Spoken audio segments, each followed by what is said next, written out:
The White Sox still had the old Bill Veeck unis in 1981, but they had a new owner.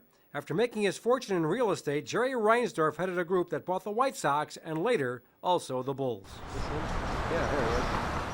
25 years later, it was time to reflect. What would happen if the first thing I did was have an accident? Yeah. Take two. The chairman picking me up on the way to the ball game after the White Sox had snapped a 3-game skid the night before. If we had lost last night and it would have been a 4-game losing streak, I think I would have probably not even bothered to pick you up this morning. When there is no TV camera in the car, Jerry usually listens to news on the way to work. Nothing like Lakeshore Drive. It's just as beautiful as this He one. still enjoys being an owner at the age of 69. His philosophy of life belies his public image. My mother used to say, it's okay to grow old, but never grow up. And, you know, and most of my friends are like that. I think we're all a little wacky. Away from the public eye, conversation with Jerry Reinsdorf includes an exchange of the latest jokes, funny baseball stories, and a cigar. But now he can smoke just one a month.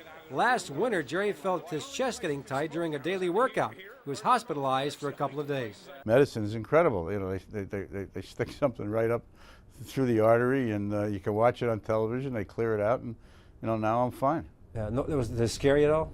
You're darn right I was scared. I was lying on the gurney on the way in. I didn't know what was wrong. But fortunately, there was no damage to my heart, and my brain was already damaged, so that came out the same as it went in. When Reinsdorf bought the White Sox in 1981, old-time baseball legends like Calvin Griffith, Chub Feeney, and Buzzy Bavasi were still in the game. Reinsdorf grew up in Brooklyn, a Dodger fan in Flatbush. He admires the old-time baseball men. And now people that own teams are not really people who were born to baseball. You know, they're people who came to it later. And I find an awful lot of people are not in baseball for the love of the game. They're in it for other reasons. As for his style of management, one Bulls insider summed it up when he told me Jerry is only seen in Deerfield when there is a problem. He pretty much leaves the teams alone. If I could judge talent better than John Paxson or Kenny Williams, then that would mean that I've got the wrong general manager. Reinsdorf has 6 NBA titles on his resume, 3 trips to the playoffs with the White Sox, and a major role in building U.S. Cellular Field and the United Center, and a quarter of a century as an owner. Actually, this is exactly as long as I expected it to last. Now, I hope that it goes on.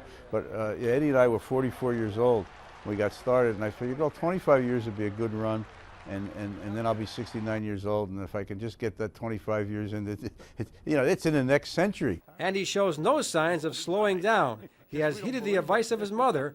He is still a young baseball fan at heart. Well, we watch the games upstairs. We're always, you know, we're talking trivia. Like the other night, Roland Heeman had one of the great trivia questions of all time, which was, he said, what does Gabby Hartnett, Joe Tinker, and Bucky Harris have in common?